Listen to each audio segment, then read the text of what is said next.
Hi, everyone. I'm Dr. Michael Mantell.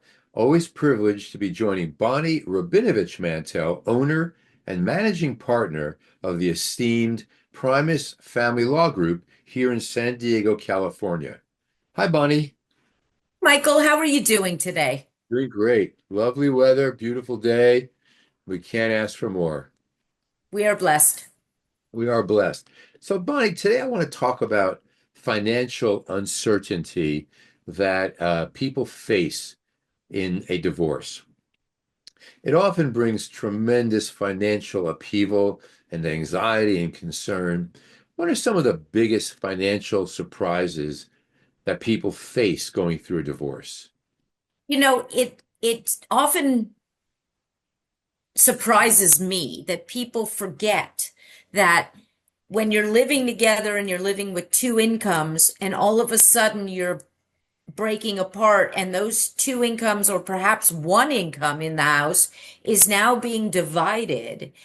A lot of people are realizing they can't afford to buy a home. I mean, right now, a lot of people who own a home, they bought it when interest rates were 2.5%, 3%, 3.5. Now you're going through a divorce. You have to sell the home, or you don't want the other to buy out, or you can't buy the other person out. And if you want to buy a home, you're looking at 7%. That's a financial reality today.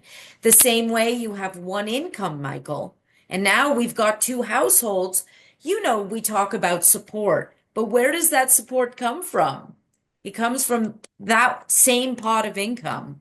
And people have a hard time managing when they're supposed to provide the same sort of lifestyle to their children.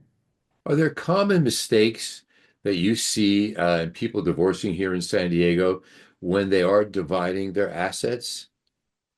Um, a lot of people think that you can, for example, oh, I want to keep my retirement and I'll give her, let's say, the house. That is problematic because some retirements are like a pension, and that can be a lifetime benefit. And we don't know what mental health or physical health we're going to be in later on in life. And we may rely on that monthly benefit, you know, and the house, when you sell it, sometimes if it's not your primary residence, that can lead to capital gains issues. So simply dividing things because they look like the same amount is not always the best option when you take into account current financial tax implications as well as what the market's doing. So if people have concern, anxiety about the uncertainty that they're going to face regarding their finances going through divorce and how they can protect their own assets and so forth. How can they reach you for some really helpful information? Well, they can reach us directly at 619-574-8000, and you will be put on one of our amazing attorneys' calendars for a free 30-minute telephone or Zoom consultation. Or you can reach us online at www.primusfamilylaw.com. We even have a live chat agent that can help you at all hours regarding getting in contact with us and getting on my calendar.